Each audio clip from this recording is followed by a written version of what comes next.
வணக்கம் மரபுகளே. நான் உங்கள் ஐயனார் துபாய் அபுதாபியிலேருந்து. இப்போ பார்த்தீங்கன்னா அண்ணா பல்கலைக்கழகத்தில் சென்னையில் திமுக கட்சியில் மாணவர் அணியில் இருக்கான் அவன். அந்த திருட்டு கம்நாட்டி அவன் ஏற்கனவே பல வழக்குகள் இருக்கானா. அவனை அப்போவே கைது செய்து அவனை உள்ளே போட்டிருந்தீங்கன்னா இந்த மாதிரி நிகழ்வு நடந்திருக்காது. அண்ணா பல்கலைக்கழகத்துக்குள்ளே ஒரு காலேஜ் படிக்கிற பொண்ணுக்கு திமுக கட்சியை சேர்ந்த மாணவர் அணியில் இருக்கிற அந்த பரதேசி நாயை அன்னைக்கே கைது பண்ணி உள்ளே போட்டிருந்தீங்கன்னா இந்த மாதிரி நிகழ்வே நடந்திருக்காது.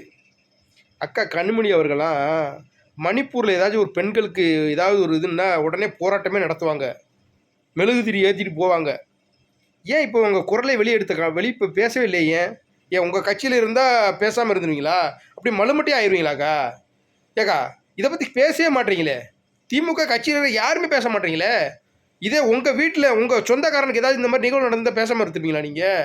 இந்த பொழப்புக்கு